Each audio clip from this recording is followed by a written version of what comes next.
What we say?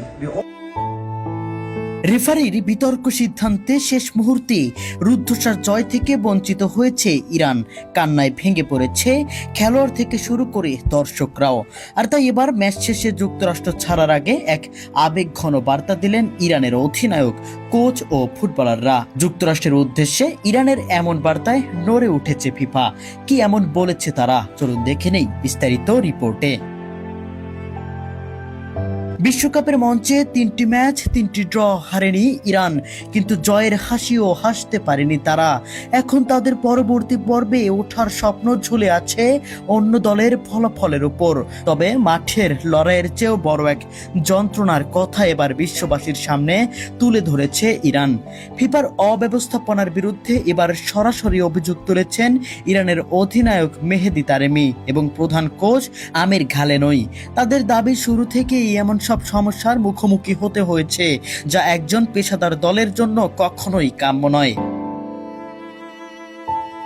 শুক্রবার রাতে group পর্বের শেষ ম্যাচে মিশরের সঙ্গে 1-1 গোলে ড্র করার পর সিয়াটলের ড্রেসিং রুমে একটি দীর্ঘ বার্তা লিখে রাখে ইরান ফুটবল দল। সেখানে তারা লিখেছে, আমরা ইরান থেকে এসেছি, একটি দেশ যা হাজার বছর ধরে জয়ের চেয়ে সম্মানকে উপরে রেখেছে।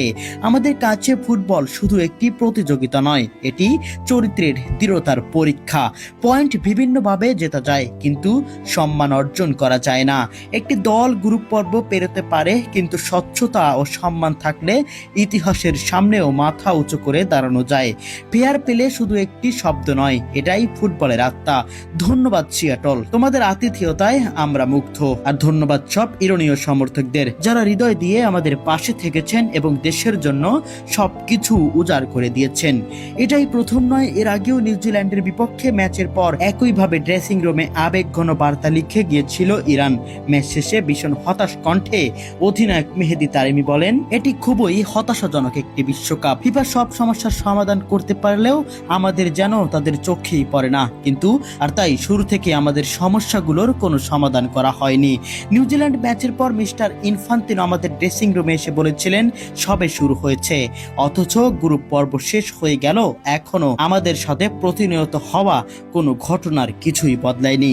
ইরানের অভিযোগ, তাদের অনেক গুরুত্বপূর্ণ সাপোর্ট স্টাফ যুক্তরাষ্ট্রের ভিসা না পাওয়ায় দলের সঙ্গে থাকতে পারেননি, ফলে পুরো টুর্নামেন্ট জুড়ে চরম ভোগান্তির মধ্যে খেলতে হয়েছে ফুটবলারদের। এছাড়াও প্রতিটা ম্যাচেই ইরানের বিরুদ্ধে কল এসেছে ফিফার রেফারিদের কাছ থেকে, যা মোটেও কাম্য নয় একজন ফুটবলার বা একজন টিমের কোচ হয়ে।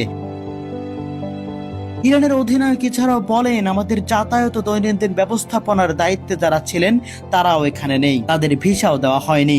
প্রতিদিন তিজুয়ানায় যাতায়াত করা সম্ভব নয়। প্রথমে যুক্তরাষ্ট্রে খেলি, তারপর মেক্সিকোয় ফিরে যাই, এটা শুধু আমাদের সাথেই হয়। আমরা তিজুয়ানার মানুষকে ভালোবাসি, মেক্সিকোকেও ভালোবাসি, কিন্তু একজন পেশাদার ফুটবল হিসেবে বলছি, এভাবে কোনো বিশ্বকাপ আয়োজন করা উচিত নয়। ক্ষোভ প্রকাশ করে তিনি আরো বলেন, যদি ওরা আমাদের আসর থেকে বিদায় করে দিতে চায় তাহলে দিক, কিন্তু এভাবে নয়। রিকভারি ও যাতায়াতের সঙ্গে যুক্ত মানুষগুলো আমাদের পাশে নেই। বারবার অভিযোগ জানিয়েও কোনো লাভ হয়নি। একই সুরে কথা বলেছেন ইরানের প্রধান কোচ আমির ঘালেনই। তার অভিযোগ, আয়োজক দেশ আমাদের সঙ্গে খুব খারাপ ব্যবহার করেছে। যদি আমাদের 2 সপ্তাহ আগে আসার অনুমতি দেওয়া হতো তাহলে শারীরিক ও মানসিকভাবে আমরা অনেক ভালো অবস্থায় থাকতে পারতাম। আমাদের সঙ্গে অন্যায় করা হয়েছে, এছাড়াও প্রতিনিয়তই অন্যায় করে যাচ্ছে। শুধু মাঠের বাইরে নয়, মাঠের মধ্যেও আমাদের বিরুদ্ধে অনেক সিদ্ধান্ত নেওয়া হচ্ছে।